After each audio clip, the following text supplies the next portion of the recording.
I'm really excited to talk to you guys today about video stabilization. As you can see here, I'm unboxing a GlideCam XR Pro. But there's many different ways of stabilizing video, and I'm going to cover them all today. One is obviously the camera and the lens combination of image stabilization. Then there's using things such as tripods and monopods. And of course there's the Steadicam here, the GlideCam XR Pro. And of course there's gimbals. I'm going to talk to you guys about how do you choose the right type of stabilization, which products work best for the ordinary filmmaker, which ones work if you have a low budget, and which capabilities deliver you the best results with the least amount of effort and training. So now that I've got it set up, it took me about 45 minutes, I'm outside, video's bouncing around, I haven't quite got it balanced properly, and the foot wasn't perpendicular to the camera. I'm going to fix that once I get to the school. I'm going to improve the stabilization, I'm going to fix the foot so it's in the right direction, it's parallel to the camera, and as you're going to see, it's better. The stabilization is better, it's smoother. And this is only after what? An hour and a half? So it does take time. It's kind of like riding a bike. You don't master it right away, but you'll get there. So I'm following my son home. The video is still a bit shaky and bouncing around. I haven't quite learned how to use both hands while also trying to keep him in the frame. So most of these video clips are only about 2 to 5 seconds long. I'm cutting out all the parts that don't work. So it's hard to believe here, it's early November and we've got snow on the ground. But this is day 2. Stabilization's better, I'm learning how to better operate it. I'm getting usable footage. So yes, we're still trying to rake up leaves while the snow is falling, and this week is supposed to be extra cold. Ooh, it's so cold. Yes, I know. We're gonna get you some gloves soon. Bad Daddy. So again, much smoother here. I'm just following him, I'm walking backwards using the techniques I learned in the videos down below. So look at those videos, they teach you how to operate the GlideCam. They also teach you how to properly stabilize it and balance it. So we're about to go on a trail here, and I'm going to get into more detail explaining how to use a GlideCam. So it's day 2 with my GlideCam XR Pro. Unfortunately, it's quite windy outside and it's making it rather difficult for me to maintain the balance.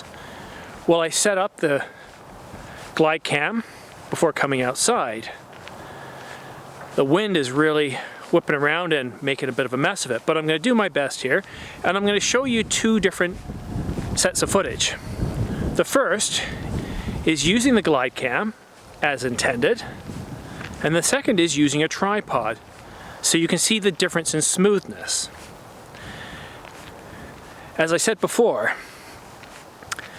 the GlideCam is going to give you a much more buttery smooth outcome.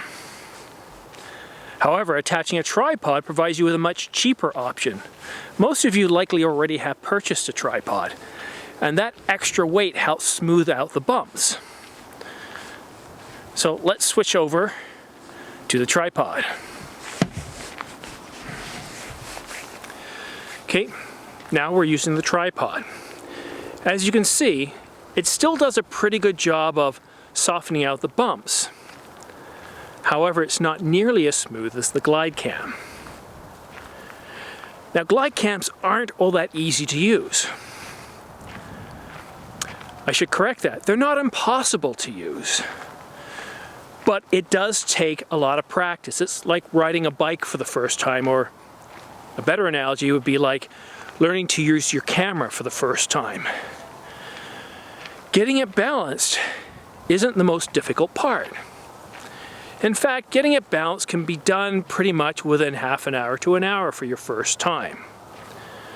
The real challenge comes and learning how to use it, to operate it, having sufficient upper body strength to be able to smoothly maneuver with it and walk correctly.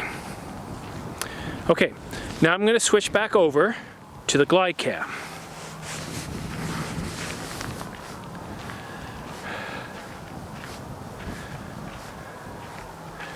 There are plenty of YouTube videos that show you how to operate the GlideCam, so I'm not going to reproduce those here.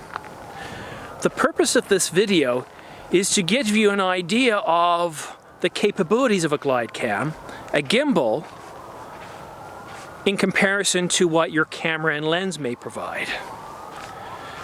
Most of us mums and dads, we want to make the best videos we can for the budget that we have. Gimbals, they're pretty expensive. They start around $300 and quite easily go up from there. Slide cams though, like this one here, you can pick up for around $200.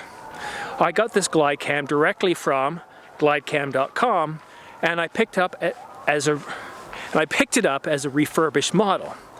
And I think after taxes and shipping and all that, it came to just about $250. Actually, that's 250 Canadian dollars, so US, this would have been quite a bit cheaper at probably about $150. It costs a little bit to ship things across that border. Despite there being free trade, it's not so free. Now at this point, my arm is getting a little sore, it's getting a little tired. I'm not used to holding out a GlideCam this far out. It's not too terribly heavy, and of course I can switch arms. Excuse me a minute while I switch arms. Switch arms like this and I'm good to go. So when you first get your GlideCam set up, take a few days to a week to practice using it, to get used to it. It doesn't require a lot of upper body strength, but you're performing actions that your body isn't used to, so it's going to take time for your body to get used to it too. And instead of doing a nice long vlog like I'm doing, try smaller shots. Try shorter shots. I'm using one hand to hold the gimbal, while I'm using the other one to keep the camera focused on my subject here. And I'm having to battle the wind at the same time. As you can see, I'm having a bit of trouble. But normally when you're putting together a film, you won't have one continuous piece of footage. You're looking for a couple of seconds, maybe 2 to 3 per clip. And I'm sure you'll get enough decent footage to be able to meet that objective. At this point, I'm moving along at about 5 miles an hour. I'm in a pretty rapid jog, and as you can see, it's doing a very good job.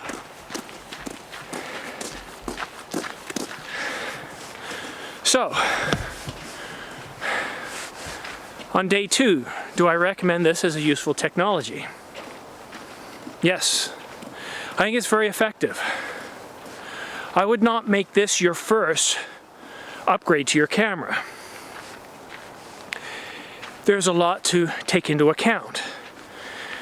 And like any technology, that doesn't replace knowledge and skill. The basics of filming, how to frame a shot. Never ever let a technology. Thank you. Never ever let a technology replace skill. I can move the sticks out of the way for you so you don't trip over them. That might be kind, right? That's very thoughtful. I'm very kind. And also, Watch out for dogs. when you're focused on the subject, you're not going to pay so much attention to the micro adjustments that I'm making here. Watch out, there's dog poo here. Okay, well let's keep walking, see what else we can find. Oh, more sticks. And keep an eye on the video. Notice how many times you can see that I'm making micro adjustments. Is it distracting enough that it takes your eye away from the subject?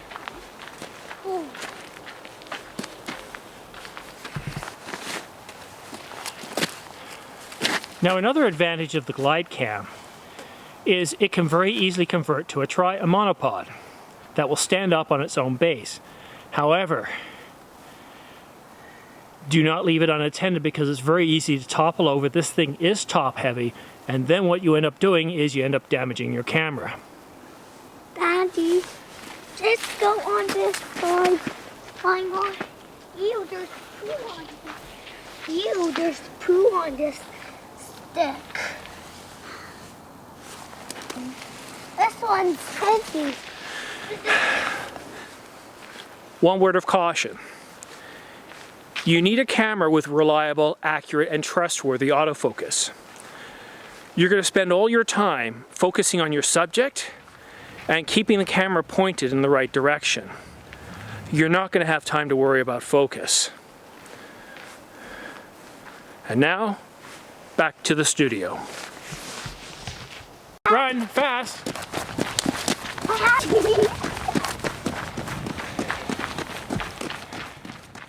The purpose of this video was not to review any particular technology, such as the GlideCam.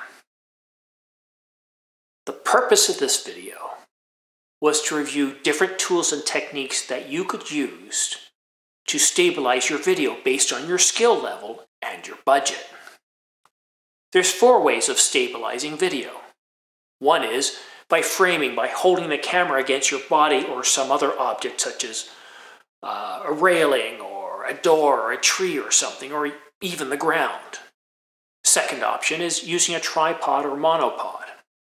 Third option is a steady cam such as the GlideCam, or a gimbal such as the Ronin-s or the crane.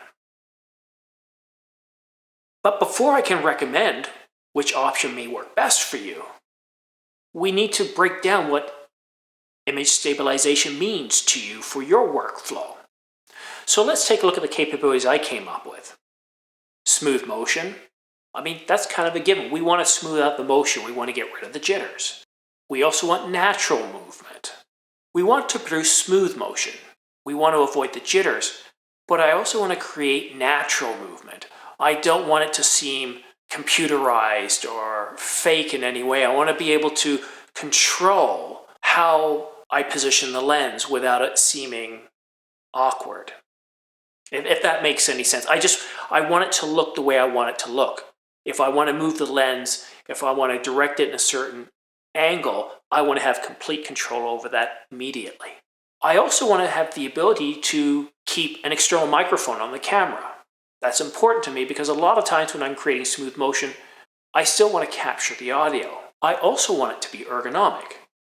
Sometimes I'm filming for 10, 15, 20, 30 minutes at a time, and if it's not ergonomic, it can be a little difficult and I can be a little sore afterwards. And it needs to be reliable. So when I need it, it's there, it's ready to go. I don't have to worry about power. I don't have to worry about weather conditions. I also want it to be low cost. I don't want to spend $1,000 on this. Also needs to be compatible. So, for example, I want to be able to quickly remove my camera from whatever object I'm using to stabilize it and then put it in a tripod or somewhere else, and I don't have to recalibrate every single time, so it needs to be compatible with other devices within my kit. Ease of use was so important to me that I broke it down to 6 sub-capabilities. And feel free to do this. You can break down capabilities to as much detail as you want, just don't go more than about 2 or 3 levels. So, ease of use, easy to hold. I don't want to have this heavy 10 or 20 pound device that I'm kind of sticky in my gut where it feels like I'm trying to pull in a marlin off a fishing expedition in Florida. I don't want to have to spend days and days and days developing the skill just to be able to use this thing and take weeks to master it. I want setup and balance to be pretty simple tasks after the first time doing it. And of course, I want it to be lightweight and something that can easily fit in my travel gear. Now let's review each tool and technique. The first one is using your body to hold the camera steady or some other object such as a railing or a fence, a tree branch, for example. So this works well when no other tools are available, works if you have a very low budget because there's simply no cost to it. And of course there's no weight and it's very easy to learn. The second technique is the use of a tripod or a monopod. Might seem a little strange, but by adding a tripod or a monopod to your camera, it's adding weight. The heavier the camera, the easier it is to create that smooth motion. It's only with the light cameras that you get that really, really jittery action. Trust me, try it out, you'll see it's true. Now, tripods eventually become standard equipment for most ordinary filmmakers, so you're likely going to have a tripod or monopod eventually in your kit. If you don't, you might want to consider getting this before you invest in a GlideCam or gimbal. Now, this does add extra weight to your kit, so consider carefully if you're going to be traveling a lot, you want a tripod that can easily fold up in your gear or that you can put in an overhead compartment. The third option is a gimbal, such as the Ronin-s. And I've actually owned the Ronin-s, so I can speak from experience here. They work very well in windy conditions and most scenarios, but they're not weather resistant. So if you've got a high humidity level, a lot of moisture, so for example, you're filming Niagara Falls, you want to be careful there because that water can get into those motors and wreck your gimbal. But they do provide very, very good and consistent, smooth movement. It's not always natural. It takes a lot to master a gimbal. They take more skill than anything else because the whole purpose of a gimbal is to try to counteract your movement. So yes, you have joysticks. You can have other features that allow you to remotely control the camera. And it's a bit of a delay. You don't get that instant movement and you don't necessarily get that natural movement. Now, some pros can deliver amazing results, but for the average filmmaker, I'd say you probably want to have a GlideCam as your next device and not a gimbal. They are very expensive. If your camera, like for example, if you're shooting with a 70D, you're probably looking at least $400 or $500 US and up. Yes, they do start lower, but you're probably dealing with a mirrorless camera that has less weight. The final option is the gimbal, and the whole purpose of this review is to look at image stabilization and to showcase the GlideCam, the XR Pro. The first day I took this out, while I was shooting, I felt the sense of buyer's remorse, and they're like, I've wasted money, this is not producing the results I expected, it's looking terrible, it's all over the place. I was unhappy. But then when I brought it into the computer, I was pleasantly surprised. Yes, that initial walk to the school was terrible because I didn't have it balanced properly, I didn't have it set up correctly. But on the way back, I was impressed. The first night I had the gimbal, I was charging it all night. I never had a chance to use it. I spent the next day trying to learn how to use it, and it wasn't until the third day that I realized this was not for me. It was too complicated. The skill level to produce natural movement just wasn't there. But by the second day, I was producing very good usable video. And here I am a week later. I'm very happy with it. The nice thing about a gimbal is it'll operate, the nice thing about a Steadicam, such as the GlideCam XR Pro, is it doesn't matter if it gets wet. You can use it in rain, you can use it in snow. Afterwards, clean it up because metal parts do rust, but it's not going to break down. You don't have to worry about batteries. You don't have to worry about maintenance and updating it like you would a gimbal.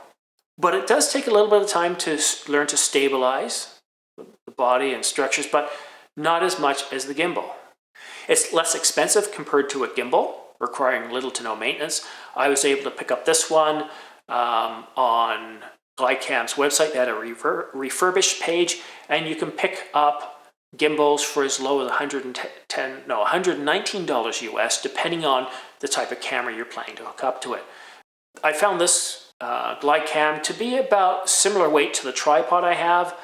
I certainly found it to be a lot easier to work with. So the biggest downside to the GlideCam, it's a bit of a challenge to use at first, but it does get easier each time. In the description below, there are several links that teach you how to stabilize your GlideCam and also how to operate it. Watch these videos, they'll save you a lot of time. So what do I recommend? Well, I strongly believe in improving my skill and improving my abilities.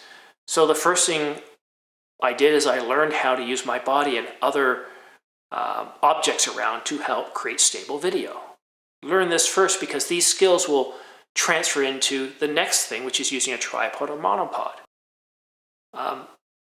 A tripod, especially if you've got one, is the cheapest option you can come up with, and it produces good enough, steady enough video that it's not going to make anybody sick watching your videos. It's good, but it requires a different set of skill, and of course it requires certain strength in your arms and your upper body. You don't have to be Arnold Schwarzenegger to use this, but it's like anything. You need to exercise a little bit and, maybe lift a couple of 5-pound weights a few times to get used to this, because essentially imagine holding 10 pounds out for 20 minutes. Your arm's going to get sore. Same thing. You need to get used to it. And that, of course, will carry over to the gimbal and the GlideCam. So once you've practiced and fiddled around with the tripod, then I think the next thing to get is a GlideCam. They're cheap. They produce amazing results. I'm really quite stunned at how quickly I was able to produce really good results. Don't get down. The first time you use it, you're not going to produce really good video. And as soon as you set up, get out there, start filming. See how it looks on the computer afterwards. Then fix what's wrong. Is it balanced correctly? Is it set up correctly? Yes? All right, try things a little differently. Remember, when you're trying to move it, you just barely use your fingers to tap and move it, and you'll get really smooth motion. Earlier, I identified about 8 different capabilities. I know there's more than 8 there, but really there's 8 because ease of use is broken down into 6 different sub-capabilities. What we could do at this point, and I haven't done that, is I can look at all these capabilities and say, look, which ones are absolutely must-have? Which ones I'd really, really like to have, but if it doesn't have it, I'm okay with it, and everything else is low. There's only really 8 here. I don't need to do that. I can visually look through the results, which we're going to look at next, comparing the tripod to the GlideCam Pro. Anything that's in dark red or red means that they're very good in terms of how well they perform that capability to excellent. Those that are in yellow or yellowish green means they're not doing that very well. It's no surprise that the GlideCam HD Pro provides smoother, more natural movement than the tripod. In fact, I'm very happy with the GlideCam HD Pro. Smooth, natural movement, and it allows me to use an external microphone of some sort. It's reliable and it's low cost. Those are kind of my must-haves. Ease of use, I want it to be easy to use on a regular basis, but I'm willing to deal with some difficulty setting it up and learning because it's the only way to get that really smooth and natural movement without paying a ton of money or having to get something really complex, and it works in almost all weather conditions. So, to me, the GlideCam HD Pro is perfect. It meets my needs. So, I know this is a very long video, but there was a lot to put in here. It wasn't just about technology, it was also about the capabilities and how to best assess what was best for you. But that being said, don't rely on me. Do your own research. I have different needs and capabilities than you do. Thank you very much for tuning in to watch this video. I do have a favor of you guys. If you enjoyed this video, if you liked it, please go ahead and click like and subscribe. Your likes and subscribes help keep this channel going.